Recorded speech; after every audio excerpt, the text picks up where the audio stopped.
Problems. We've all got them. The question is what to do with them. Some people handle them immediately, like Madonna dealing with getting older. Others run away from them, like, well, Madonna dealing with getting older.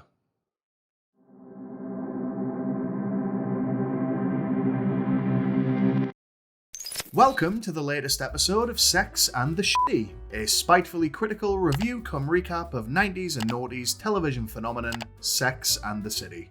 I'm the Krusty Fox, creator, host, and one of the only things Warner Bros. Discovery hasn't yet cancelled.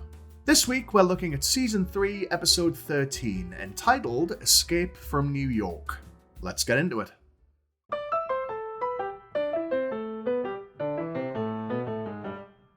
Still reeling from her well-deserved dumping by Aidan, we join Carrie in the middle of a full-tilt pity party. And I use the term party in the same loose sense that a member of the British royal family might use the term consent. Keen not to overanalyze the problem, because in this case it's her, she instead decides to put as much distance between herself and it as possible. This manifests as taking Samantha and Miranda on a trip to Los Angeles, financed by a movie studio keen to discuss options for her columns. Now, you know me, I don't like to be mean. But what exactly would that look like? I'm literally doing a YouTube series about how unlikable the protagonist is 90% of the time. You'd have to put Keanu Reeves in drag to wring any sympathy out of your audience. Carrie meets with junior development executive Buffy Summers, seemingly in LA to deal with another hellmouth that would go some way towards explaining Armie Hammer. Buffy informs Carrie that they have a star interested in their project. It's Matthew McConaughey, right before starring in The Wedding Planner with super happy marriage haver and definite singer of all her songs, Jennifer Lopez. Now, here's where it gets interesting. McConaughey wasn't the first choice for this cameo. He wasn't even the third. He actually came in fourth behind Alec Baldwin, George Clooney, and Warren Beatty, which I think we're safe to assume was the creative team's sexual wish list for the year 2000. A swing and a miss, fellas. There's also a beautiful moment where, at the time of filming, they obviously thought they had Beatty in the bag.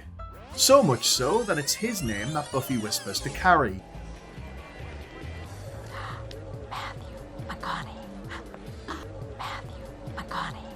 Dubbed over in post with about as much subtlety as a Joss Whedon editorial meeting.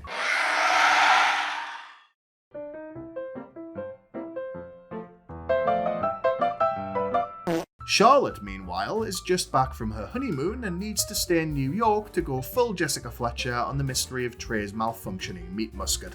Before her friends leave for LA, Charlotte shares with Carrie the upsetting tale of her two failures to awaken Trey's sleeping Flutie during their trip.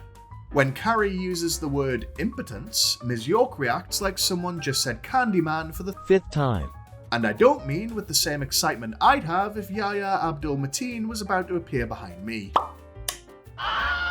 Unwisely seeking a later telephone consult with Carrie, Charlotte finds Ms. Bradshaw on surprising form as a sexpert when she asks whether Trey's problem is physical or emotional. But because it's Carrie, there has to be a sting in the tail. Or in this case, Trey's. She advises Charlotte to tie some paper around Trey's dozing todger while he's asleep, and then check in the morning to see whether it's intact. A good idea, blighted by its non-consensual execution. Like taking your partner out for a nice meal before revealing as you sit down that you found the chef on TikTok. Regardless, Charlotte does as she's told, and wakes the next morning to find the string of stamps she'd secretly glued around her husband's wang broken. Her happiness lasts roughly 10 seconds before she realizes that emotional problems are actually the worst case scenario. But since this is Charlotte and her hyper-intense mania we're talking about, I'd say Trey's lucky he didn't wake up to find his spam dagger rigged to attention with a pair of broken off stiletto heels.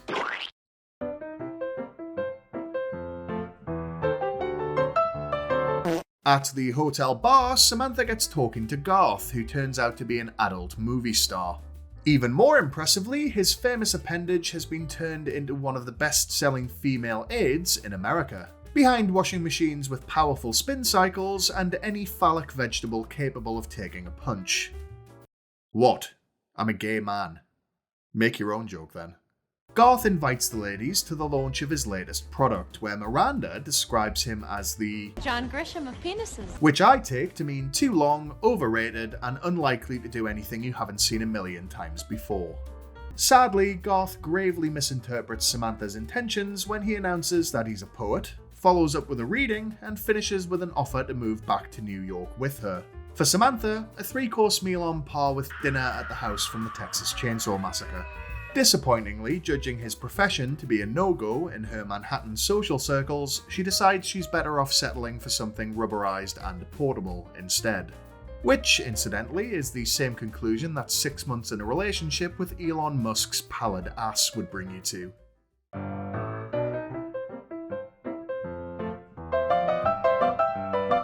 Miranda, meanwhile, makes the acquaintance of Jason Dick, a Dutch name allegedly spelled D-I-Q-U-E in case anyone from YouTube's watching. Jason lives up to his namesake when, in the middle of complimenting Miranda's humour and smarts, he ditches her for a passing model. While this does make him a massive D-I-Q-U-E, at least he unintentionally prevented the Manhattan Mangler from committing her first West Coast murder. Miranda later complains to Carrie that the model in question won the day, and the lay, by putting it out there, while Miss Hobbs considers her charms to have been too subtle for LA's menfolk. By the by, this is a mix of tricks which Sex and the City finds itself compelled to employ fairly often.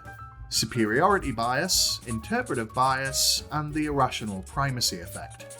In this case, Miranda assumes her own seductive techniques to have been overlooked because the model, who didn't even make eye contact with Mr. Dick, stole her mark for the evening. And now she's going to freak out about it without considering the alternative. Now, obviously, this is a TV show. To a certain degree, characters have to act this way to move the plot forward or get the laugh.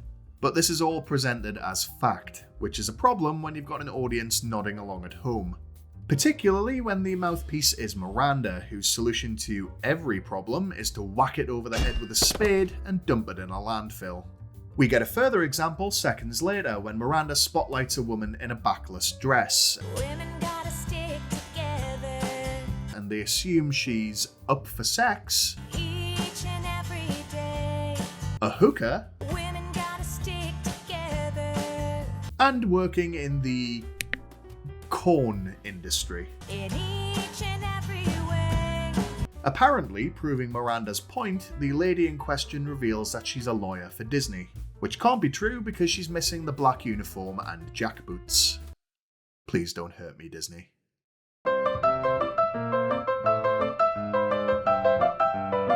Carrie eventually meets with the allegedly fictionalized version of McConaughey that exists in the BCU. He wastes no time in confusing fact with fiction, wondering aloud why Carrie and Mr. Big couldn't make it work, as though one of them wasn't flesh, blood, and sitting right in front of him, and the other wasn't the worst thing to happen to men's public image since Roman Polanski. Played like he arrived at the studio on a slip and slide, dusted with every drug imaginable, he digs himself deeper. First by misinterpreting Big as the hero of the piece, but correctly identifying Carrie, who again is close enough for a contact high, as at the very least a quote "f***ed up" anti-hero. Understandably disoriented after her meeting with Rustin Cokehead, she wanders onto the Warner Brothers backlot, specifically the Hennessy Street area. Fun fact, if the set seems familiar, that's probably because you've seen it before. Everything from Annie to Batman Returns to Spider-Man's upside down kiss were filmed there. And so was My Fair Lady, if you're looking for some irony. Carrie eventually decides that spending time in a stuffy office with a pilled-up actor deconstructing her love life with only the vague promise of reward at the end of it is probably not so healthy. And so she calls the whole thing off and drives off into Burbank. A move we should all be grateful for, considering McConaughey was going to play Big himself. Remember, this is a decade before The Reconnaissance. And none of us need to see any version of Big surfing in Bermuda shorts. Before we ride our rodeo bulls out of here, there's just time for last week's top comment, after I asked whether Carrie was right to tell Aiden the truth. Alex Clementine says yes, though does highlight some future brain farts of Aiden's that prove he's just as incapable of learning from his mistakes. A well-suited pair. in that regard only. This week's question is, how would you deal with a manic Matthew McConaughey inches from your face? Answers in the comments below please, and the best will probably have come down enough to feature next time. Either way, thanks for watching, don't forget to like and subscribe, and remember, if you can't be good, be crusty.